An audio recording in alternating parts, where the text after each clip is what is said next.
이번 시간에는 여러분 교재 191페이지에 수행 4번 8월 25일 거래부터 실습해 보도록 하겠습니다.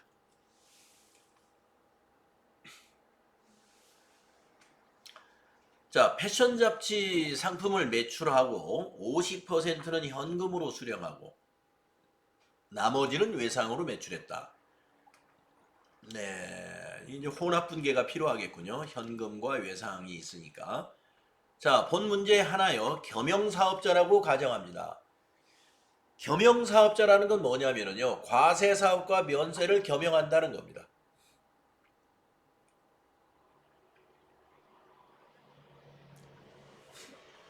잡지를 팔았군요.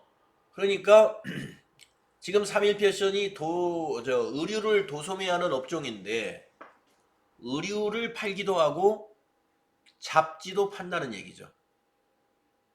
그러면 잡지는 도서 잡지가 이게 면세 제화입니다. 예, 그래서 면세 제화를 팔 때는 세금 계산서 발급을 하면 안 돼요. 그래서 보니까 계산서를 발급했습니다. 양식이 비슷합니다만은 세금이 없어요. 공급가액만 있고. 네, 그래서 우리가 과세와 면세 사업을 겸용하는 사업자들이 주변에도 보면 많습니다. 네, 슈퍼마켓 하면 대부분 다 과세 면세가 겸용 사업자들이에요. 네, 슈퍼마켓. 자, 슈퍼마켓 앞쪽에는 채소도 싸놓고 도마도도 싸놓고 호두도 싸놓고 수박, 참외 이런 농수산물들 싸놓고 이렇게 파는 경우 있죠. 그건 면세입니다. 네. 그리고 안에 들어오면 사이다도 팔고 콜라도 팔고 그러죠. 이건 과세입니다. 네. 그래서 우리가 도소매업 중에서 과세와 면세를 다 취급하는 사업자들이 의외로 많아요. 네. 자, 그러면 이제 그 거래처 데일리룩에다가 잡지를 팔고 계산서를 발급한 거래입니다. 그래서 여러분 유형에서 뭐가 있었냐면 계산서 발급은 13번이다. 이거 기억을 우리가 하셔야 돼요. 지금까지는 11번이었죠. 세금 계산서 발급하면서 판매한 것들은 11번입니다. 네, 이거는 계산서 발급건이니까 계산서 발행한 판매는 13번이다. 자, 날짜 먼저 입력하시고요. 메인 매출전표 가셔가지고 8월 25일로 날짜부터 입력하고 유형을 13번으로 해라. 13번 면세 매출. 품명에다가 패션 잡지.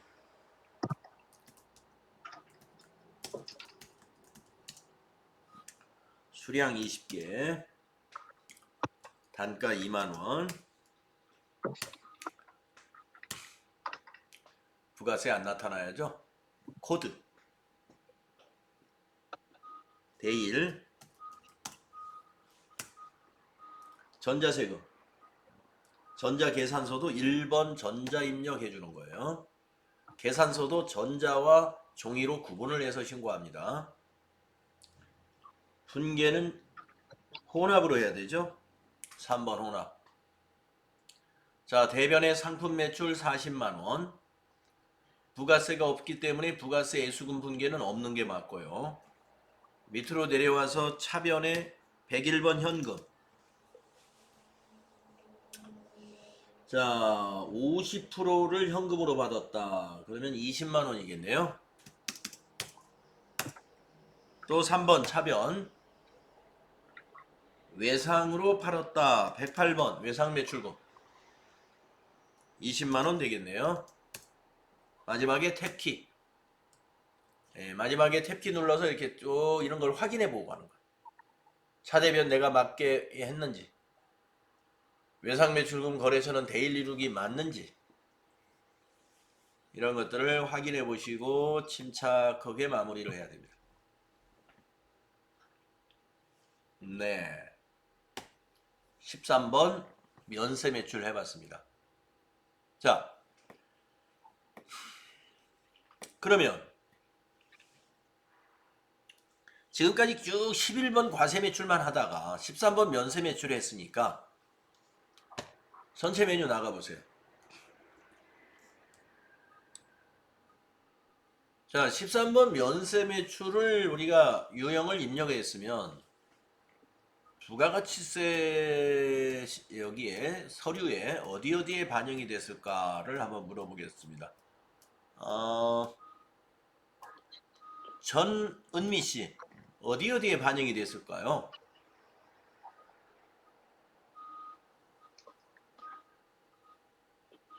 계산서 합계표에. 그렇죠. 또 한 군데.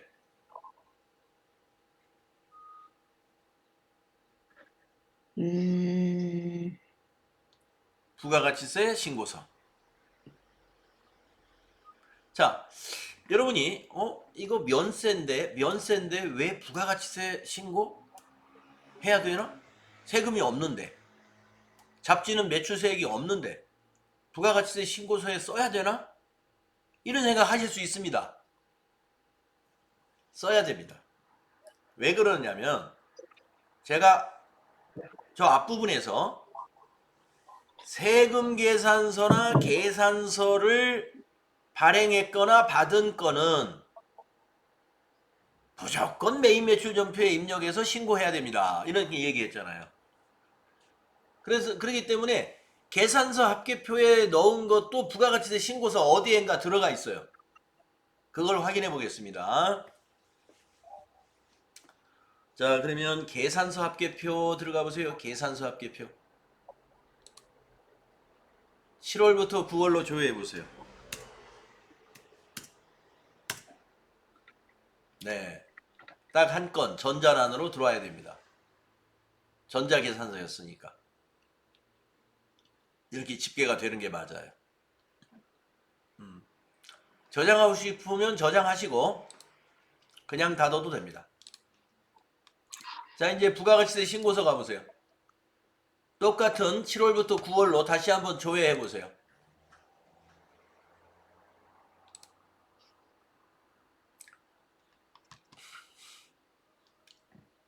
자, 7월부터 9월로 다시 조회를, 아까 저장하신 분은 불러내겠습니까? 그러면 아니요 해야 다시 작성이 됩니다. 저장을 안 하셨던 분은 다시 조회만 하면 되고, 7월부터 9월로. 그러면 일단은 우리가 11번 과세 매출이 아까 6천만 원이었는데 지금 1억 1천만 원에 1,100만 원으로 많이 늘었겠죠? 전표를 여러 건 입력했으니까. 그러면 여기에는 안 들어와 있습니다. 왜냐? 과세가 아니니까. 여기는 과세 표준과 매출세액이 나타나는 곳이거든요. 그러면 어디에 가야 계산서 판매가 나타나느냐? 여기 과표라고 하는 요 단추 눌러보세요. 과표 눌러보시면 과세표준 명세가 있고 면세 수익금액이 있고 이게 두 개로 나눠져 있어요. 그래서 과세표준, 과세가 되는 매출이 1억 1천만 원이고 그 다음에 면세 수익금액이 40만 원.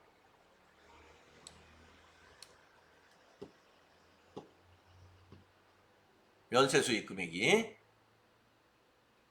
84번에는 계산서 발급 금액 40만 원.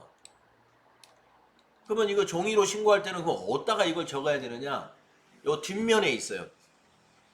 종이 뒷면에 면세 수익금액 찾아가지고 이렇게 적어줘야 돼요. 네, 닫아주시면 되겠습니다. 아, 면세 수익금액은 여기 과표 눌러야 확인이 되는구나.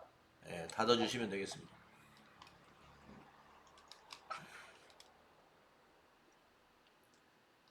자, 13번 면세 매출. 전표 입력하는 그렇죠. 전표 입력하는 방식하고 부속 서류 어디에 반영되는지 확인했습니다. 다음 페이지로 넘어가겠습니다.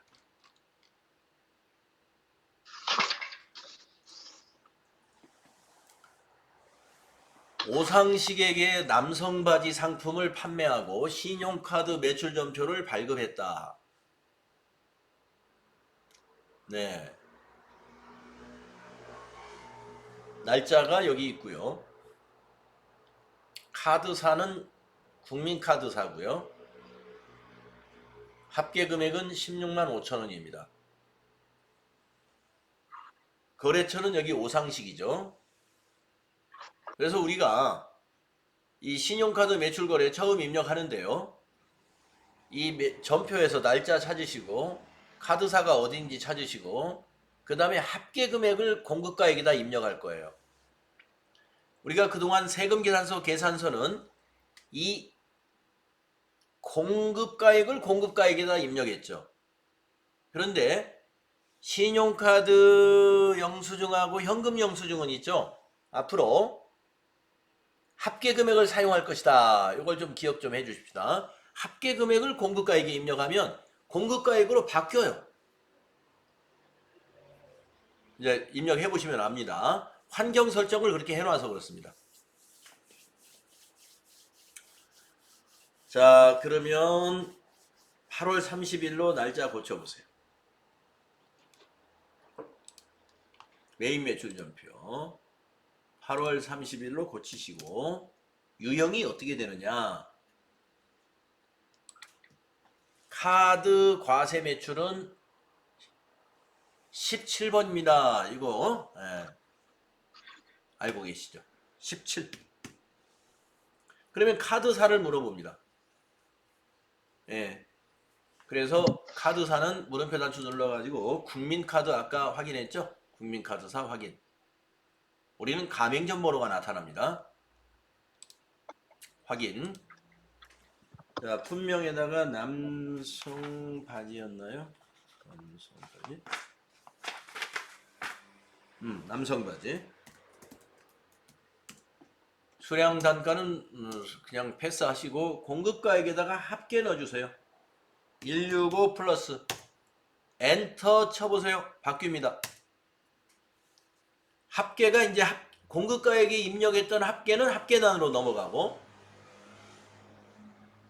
부가세와 공급가액으로 딱 구분이 됩니다.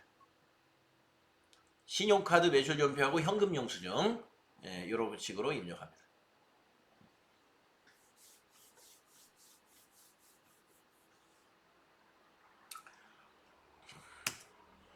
자, 코드. 거래처 코드는 오상식. 오상 엔터. 네, 오상 엔터. 전자세금. 신용카드죠? 예. 신용카드는 세금 계산서도 아니고 계산서도 아니기 때문에 전자하고는 전혀 관계없어요. 신용카드는. 그래서 방향키로 그냥 지나가요. 분계. 카드로 팔았네요? 그러면 여기 카드 분계 4번 한번 넣어볼까요? 4.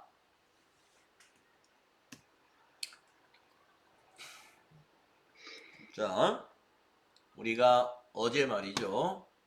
카드 관련 거래에서 자금 관리에서 우리 배웠죠. 카드로 판매를 했는데 상품이나 제품을 팔면 외상 매출금. 자, 카드로 팔았는데 상품이나 제품을 판 게 아니라 사용하던 공기청정기를 처분했다, 팔았다, 그러면은 그거는 미수금. 기억나시죠? 외상 매출금이 맞아요. 오상식한테 외상 매출한 것이 아니고 오상식 씨가 가지고 있는 국민카드로 결제를 받았기 때문에 국민카드사를 거래처로 보는 거예요. 국민카드사에 외상 매출한 거예요. 이해가 되셨죠? 그리고 대변에 부가세 수금 15,000원, 상품 매출 15만원, 부채 증가와 수익 발생이 되겠습니다. 자, 상품을 카드로 팔았을 때 이 분계 잘 기억하세요. 어떤 분은 외상 매출금인지 모르시는 분 많습니다. 네, 외상 매출금입니다. 외상매출금의 거래처가 상품을 사간 사람이 아니라 카드사가 된다는 거예요. 카드사. 왜 그렇게 되는지 아실 거예요. 네.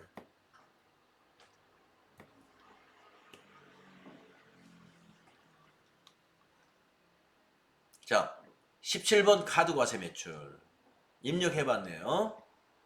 그러면 우리가 이제 이 유형이 또 다른 걸 넣어봤단 말이에요. 그러면 이거는 부가세 신고서하고 관련된 서류 뭐가 있을까? 한번 나가보세요.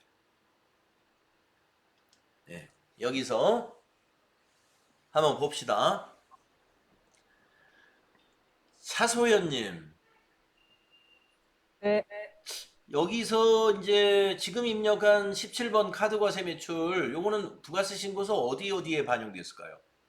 신용카드 매출 전표 발행 집계표, 예, 부가가치세 신고서. 예, 맞습니다. 가봅시다. 자, 신용카드 매출 전표 발행 집계표 클릭하시고, 기간 7월부터 9월.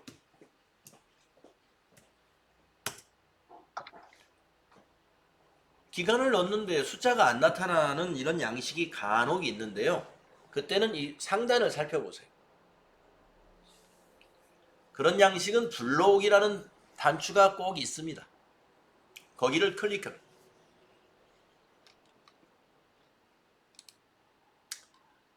읽으시겠습니까? 물어보면 예, 네, 가져왔습니다.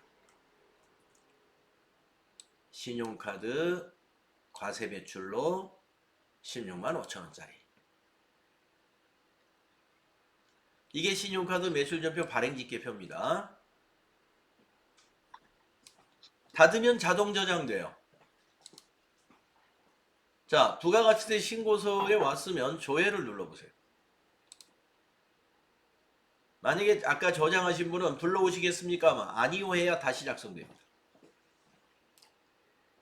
자, 신용카드에 부가세가 있는 과세이기 때문에 여기 과세란에 들어가 있을 거예요.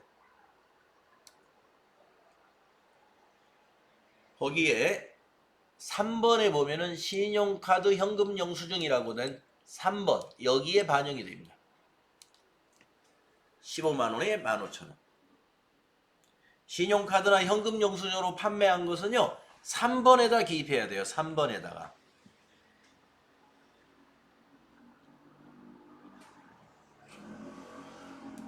신용카드나 현금 영수증 판매한 거는 절대로 누락시키면 안 됩니다. 부가세 신고할 때. 왜 그러냐 하면은 우리가 이제 신용카드나 현금 영수증은 기계에서 발급이 되잖아요. 그 기계는 국세청하고 연결이 돼 있어요. 국세청 컴퓨터에 항상 자동으로 전송이 됩니다. 그러니까 국세청 컴퓨터가 이미 알고 있어요. 우리 카드 판매한 것을 이미 알고 있어요, 다. 그 과세 기간별로. 그러니까 컴퓨터가 어떻게 돼요? 신고가 사업자별로 신고 들어오면 미리 그 전송 받은 거하고 사업자가 신고한 거하고 이렇게 대조해 보겠죠. 예. 슈퍼컴퓨터가 대조해 보거든요. 착오가 난 거는 담당 공무원한테 그걸 딱 보여줘. 예. 이거 착오 났다. 그래서 세무서가 그것은 뻔히 알게 됩니다. 그렇기 때문에 신용카드나 현금 영수증 거래는 신고할 때 절대 빼는 게 아닙니다. 예, 빼면은 나중에 세무서에서 거꾸로 다시 신고해 주세요 연락이 와요. 그때는 가산세 내야 돼요. 그러니까 이제 우리 개인 사업자들 좀 이렇게 좀 영세한 분들이라고 그럴까요? 이런 분들은 사장님 신용카드로 결제하겠습니다. 그러면 아유 현금으로 하면 안 돼요. 이게 자꾸 예 하는 이유가 신고 안 할 생각이 있는 거예요. 예. 그러면 현금 주고 현금 영수증 해줘야 되는데 현금 영수증 안 해줘요. 예. 현금 영수증 한 것도 국세청에 전송되니까. 네. 네. 제 생각에는 세금을 가지고 이제 정당하게 내는 거에 대해서는요 보람되게 생각을 해야 돼요. 보람되게. 그래서 자긍심도 가져야 되고요. 그런 것을 뭐 그러니까 이제 몰라서 더 내는 건 그건 안 되겠죠. 예, 세금은 정해진 세금 정당하게 납부하는 것이죠. 자, 그렇습니다. 신용카드 현금 영수증 매출이 3번에 기입되는구나. 여러분 아셨네요. 자, 이렇게 해서 우리가 매출 관련 부가세 신고 FAT 1급 시험에 출제되는 유형 11번, 13번, 17번을 연습해 보았습니다. 자, 거기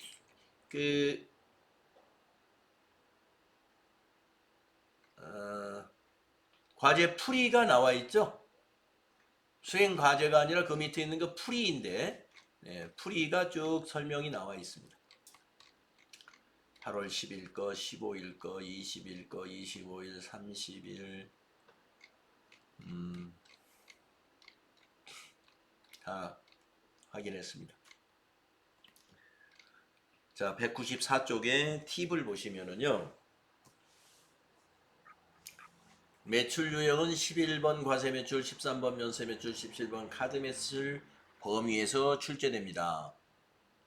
매출 전표 입력 시 상단부의 거래처 코드와 거래처명이 하단부의 분계 거래처에 자동 반영되므로 하단 분계의 예금이나 카드 채권이 있을 경우 거래처를 반드시 수정해야 합니다. 그래서 아까 보통예금 거래처 수정했던 거 기억나시죠?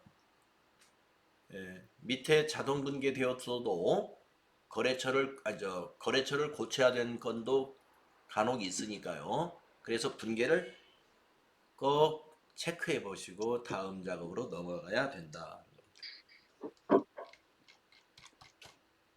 자, 다음 수행 과제는 이제 매입. 지금까지 매출만 쭉 해봤네요. 매출만. 네. 매입도 해봐야죠. 매입.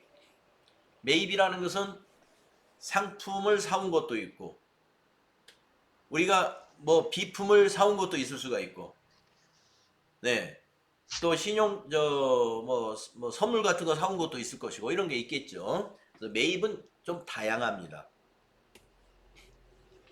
다음 자료에 매입 매출 전표 입력을 수행하시오. 전자세금 계산서 및 전자계산서는 전자세금란에 1전자 입력으로 하시오. 여러분 1전자 입력으로 하는 것은 1번으로 하는 것은 우리가 직접 발급하는 것이 아니라 다른 데서 발급한 것들은 다 1전자 입력해 주는 거예요. 종이 말고 전자세금 계산서나 전자계산서.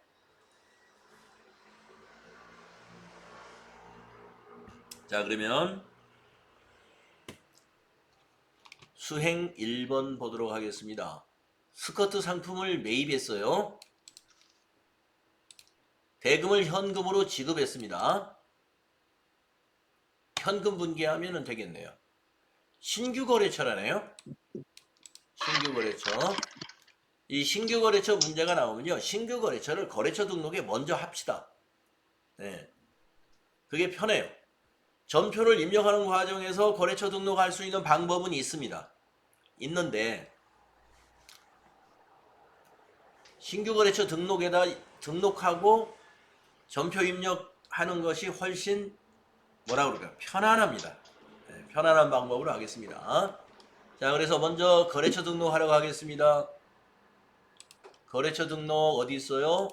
여기 기초정보 관리에 있습니다. 세 번째 메뉴 거래처 등록. 자, 10번째 줄에다가 입력하시면 되겠네요. 코드부터 입력합니다. 4001번. 자, 거래처가 우리가 매입이기 때문에요. 공급자가 거래처입니다. 매입에서는 곰곰이네요. 주식회사 곰곰이. 상호를 그대로 입력합니다.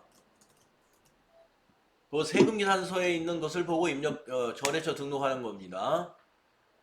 네, 사업자 등록번호에서 엔터 치고 1208하나 35097 대표자 이아람 전체 사용. 오른쪽으로 이거 클릭해서 오른쪽으로 더 가서 업태 종목 입력해야 돼요. 도소매, 의류, 엔터. 주소 우편번호 검색 말고 그냥 타자 합시다. 서울시 노원구.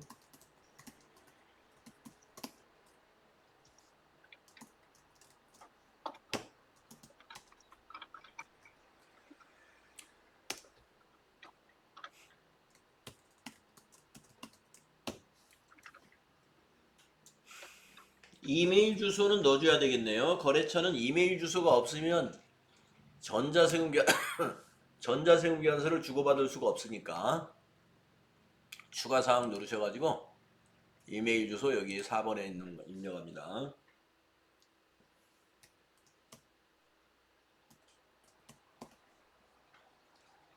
빌 365에서는 여기 선택해 주세요 해서 선택해 주면 돼요. 자, 다 했네요.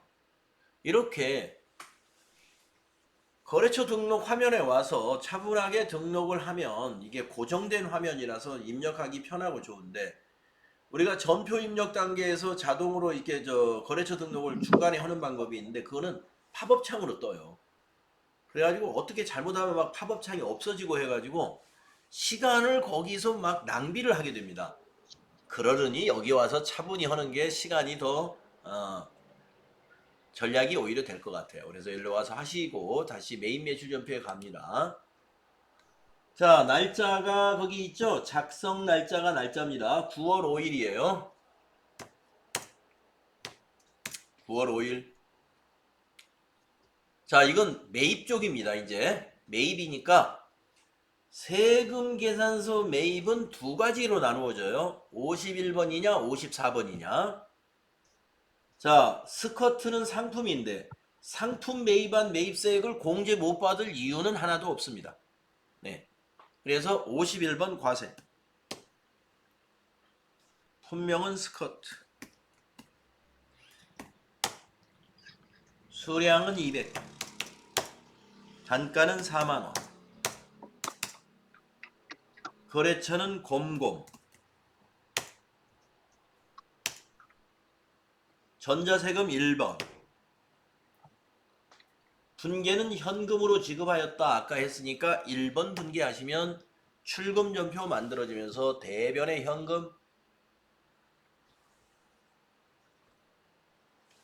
자, 우리가 그동안 매출세액은 부채로 인식했고 부가세 애수금이었습니다. 부가세 애수금. 자, 매입하는 것은 매입할 때 부가세는 우리가 징수 당했죠. 당한 것을 자산 잡아요. 우리가 곰곰이라는 회사로부터 80만원의 세금을 징수 당했습니다. 자산 잡아요. 자산. 세금을 징수 당했는데 왜 자산이냐? 우리 회사 매출세액에서 이걸 뺄 거예요. 세금에서 뺄 거니까 우리가 미리 지급한 세금 취급을 하는 거예요. 이거. 그래서 자산입니다. 나중에 우리가 부가세 납부할 때 이걸 빼고 납부할 거란 말이에요. 우리가 부담한 것은 공제를 받아야죠.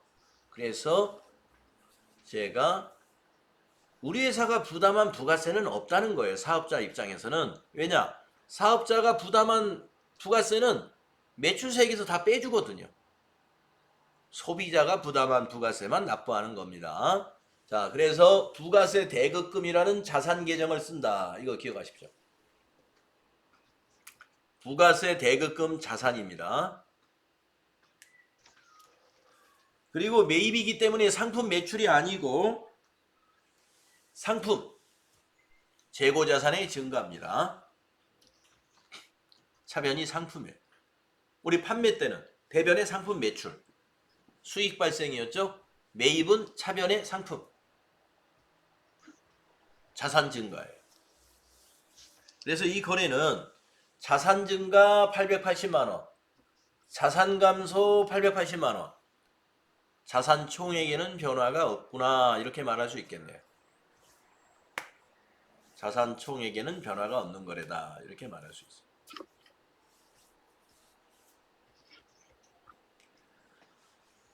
자, 매입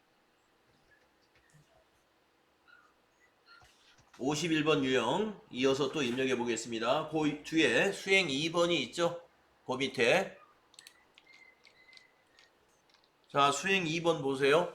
원피스 상품을 외상으로 매입했다. 계약금을 3월 20일 날 지급했어요. 얼마 지급한 줄 알아야 이거 분개할 수가 있습니다. 이런 분개는 무조건 수동으로 해야 돼요. 자동으로 할 수가 없어요. 그래서 수동은 3번 혼합 분개를 해야 된다는 거죠.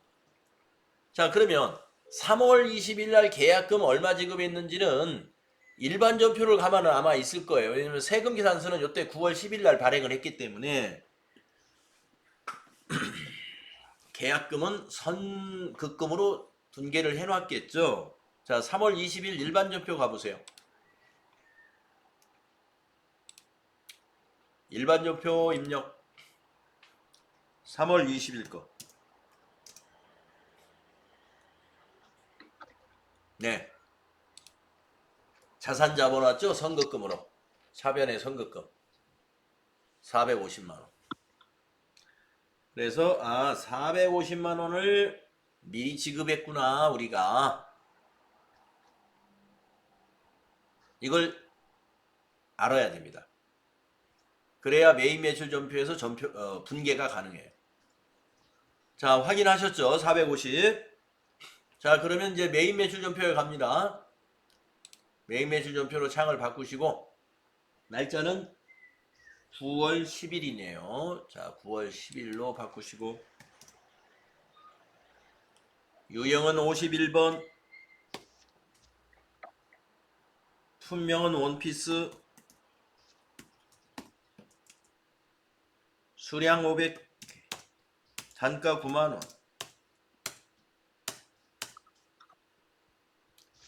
거래처 코드는 공급자, 대일. 전자세금 계산서죠. 1번. 분개는 계약금도 있고 하니까 혼합으로 해야 되죠. 3번. 자, 차변은 맞았나 보세요. 차변. 자, 매입세, 부가세, 대급금 맞죠? 공급가액은 매입이니까 상품 맞죠? 네, 세 번째 줄로 내려와서 대변을 아까 선급금 먼저 입력해 볼까요? 대변의 선급금 131번 450만원 엔터. 자, 네 번째 줄로 와서 또 대변. 나머지는 어떻게 했습니까? 외상으로 매입하였다. 외상 매입금이죠. 부채 증가. 외상 매입금. 코드는 251번입니다. 나머지 금액은 여기 차액을 다 넣으면 돼요. 4,500만원. 45 플러스 마지막에 탭키. 예, 마지막에 탭키. 자, 외상 매입금의 거래처는 데일리로.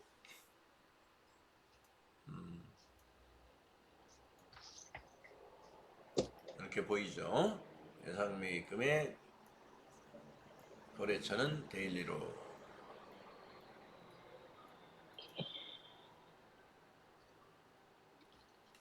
맞습니다.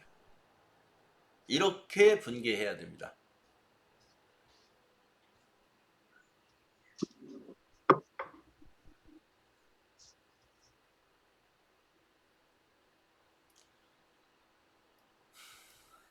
밑에 분개에서 의문사항 없으시죠?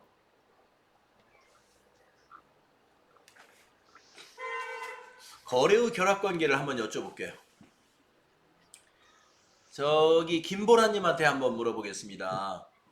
자, 여기 입력된 순서대로 거래의 결합관계를 한번 쭉 말씀해 보시죠. 자산 증가, 자산 증가, 네, 맞아요. 부채 아니야. 자산 감소, 오케이, 자산 감소. 부채 감소. 아, 부채 증가. 예, 부채 증가죠. 예. 예. 여러분 이게 분개하고서요. 꼭 거래의 결합 관계를 한번 이렇게 읊어 보셔야 돼요. 마음속으로. 그래야 공부가 되는 겁니다. 네. 여러분이 그걸 안 읊고 가면은 막연히 맞겠지. 그럼 틀릴 수가 있어요. 그 거래의 8요소의 그 성립이 되는지를 꼭 체크해 보셔요.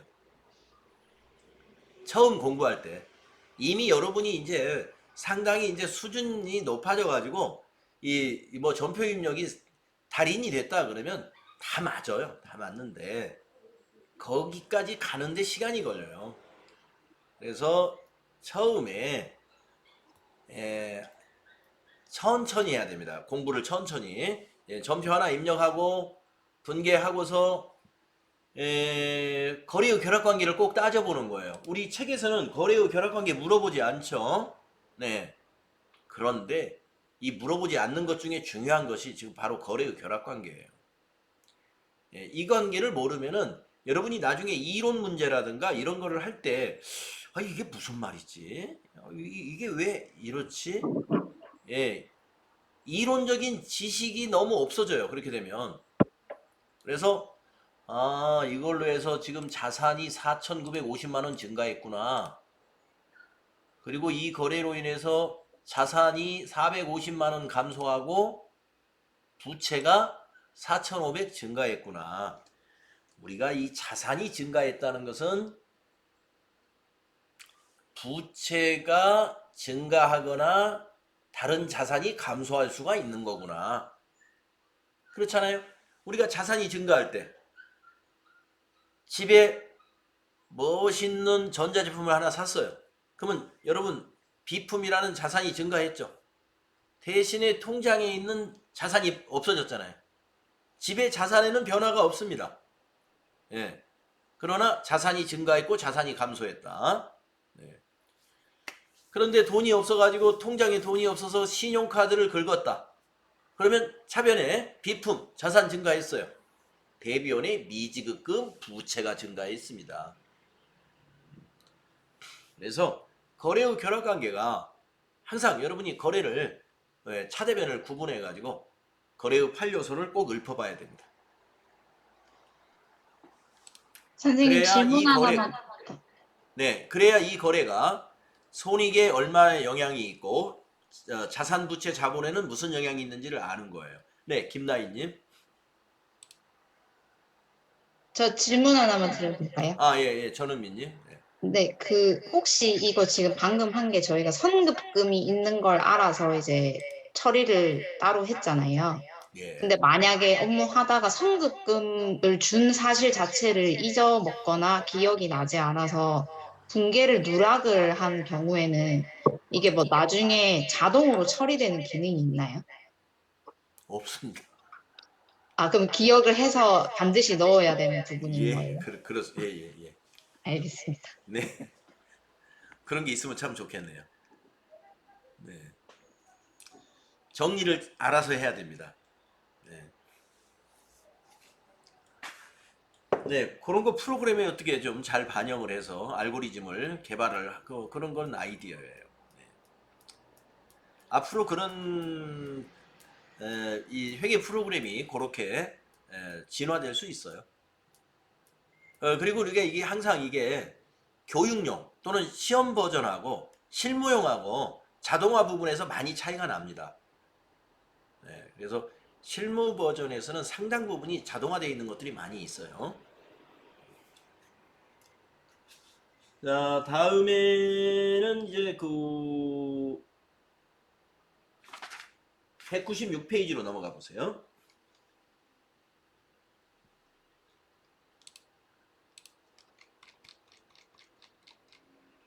관리부에서 사용할 업무용 컴퓨터를 외상으로 샀습니다.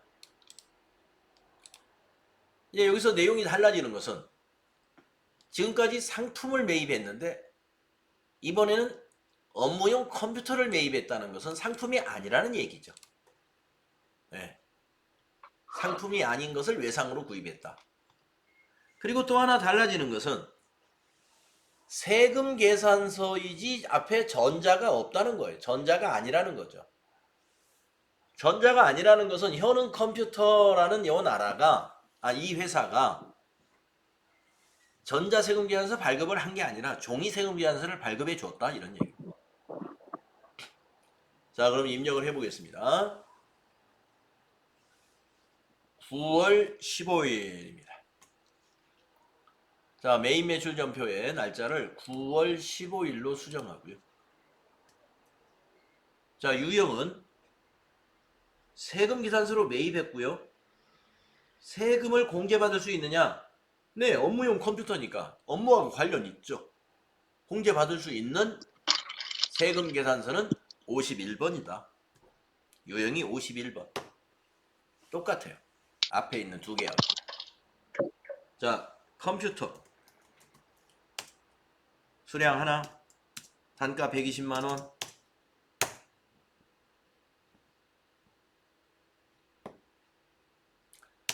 엔터로 지나가시고. 거래처는 현웅. 전자세금은 아니란 말이에요. 종이란 말이에요. 방향키로 지나가요. 방향키로 지나갑니다. 분계. 외상으로 샀다. 이거 외상 분계하면 안 됩니다. 상품이나 원재료나 이런 것들은 외상으로 샀다 그러면 외상 분계해도 돼요. 왜냐면 외상 분계하면 이게 외상 매입금이 되거든요. 근데 우리가 업무용 컴퓨터를 사고 외상했다고 해서 그걸 매입 채무로 기록하면 될까요? 매입 채무가 아닙니다. 매입 채무는 재고 자산을 매입하고 외상한 것을 매입 채무라고 그래요. 그래서 이거는 혼합으로 해야 됩니다. 3번 혼합. 3번 혼합으로 해가지고 봅시다. 부가세 대급금 맞아요. 이거 매입세 공제 받는 것은 자산이에요. 부가세 대급금. 두 번째 줄. 컴퓨터가 상품이 아니죠. 우리는 옷 파는 회사예요. 그러니까 이걸 비품으로 바꿔야 돼요. 코드에서 비품 212번. 자, 이렇게 두 줄을 바꿔놓고 아래로 내려와서 대변에다가 4번. 외상매입금이 아니고 미지급금이 됩니다. 그래서 미지로 검색합니다. 253번. 금액은 132만원. 탭키 누르세요. 마지막엔. 그래서 미지급금 거래처가 현웅컴나라 이게 뜨게끔 확인하시고 차변과 대변 합계가 일치하는지 보셔야 돼요. 업무용 컴퓨터를 외상으로 샀다. 미지급금입니다. 상품 외상으로 샀다. 외상매입금입니다.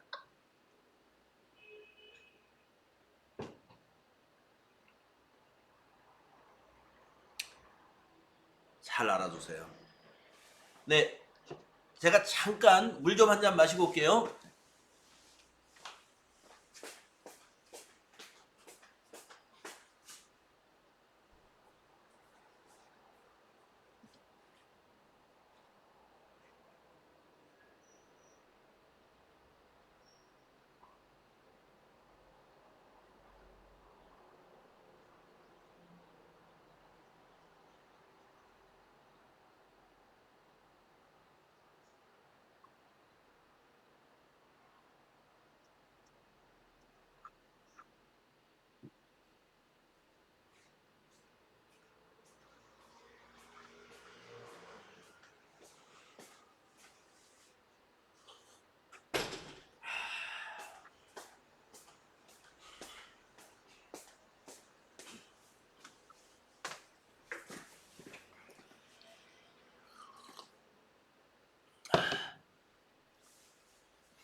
자, 그 다음 문제를 가보시면은요.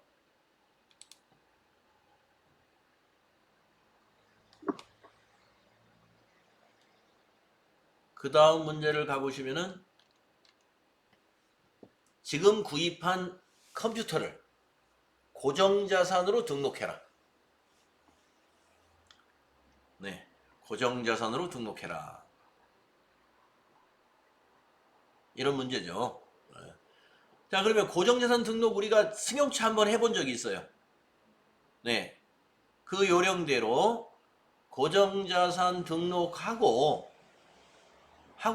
여러분 5분간 쉬었다가 5분간만 쉬었다가 여러분들도 화장실도 다녀오셔야 되고 그래가지고 수행 5번부터는 또 5분 후에 하겠습니다. 자, 고정자산 등록 어렵지 않아요. 해보겠습니다. 자, 전체 메뉴에 가셔서 고정자산 등록 클릭하시고 엔터 3번 치시고 그러면 우리가 엊그제 여기 차량 운반구 등록했던 게 보입니다. 그 밑에 두 번째 줄에다가 3002번 아니 계정 과목을 먼저 찾아야죠. 네, 자 계정에서 더블 클릭해 보세요. 그러면 계정 과목 고를 수 있는 창이 나오죠. 비품 212 비품 확인해 주시고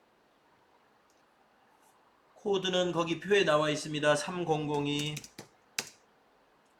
자산은 컴퓨터 취득일 2022 0915 0915 9월 15일이에요.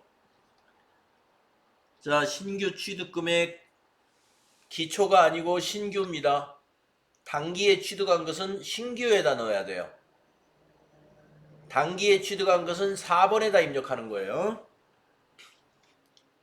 4번에 120만 원을 입력해야 돼요. 왜 120만 원을 입력해야 되느냐? 우리가 세금 12만 원은 부가세 대급금이라는 자산이었지 비품이 아니었어요.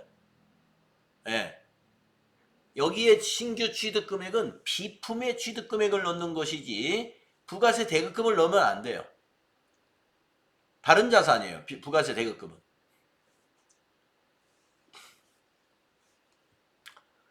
자, 그 다음에 저기 몇 번입니까? 9번에 가서 정률법 0번 그대로 두면 되겠네요. 그 다음에 10번에가 뭡니까? 내용연수 5년 입력하세요. 그러면 옆에 정률이 0.451 계산된대요. 그 다음에 뭐가 있습니까? 경비구분 800번대 여기죠? 경비구분 800번대니까 그대로 둬야 됩니다. 네, 그대로 두시고 그러면 단기분 감가상각비 자동 계산됐습니다. 20번에 18만 400원. 네, 9월부터 12월까지의 감가상각비예요, 저게. 자, 요대로 등록해 놓으시면 끝난 거예요. 등록해라. 그러면 이렇게 등록하시면 됩니다. 네. 자, 그러면 한 5분만 쉬었다가요. 5분만 미니 휴식을 하겠습니다. 30분에 들어오세요.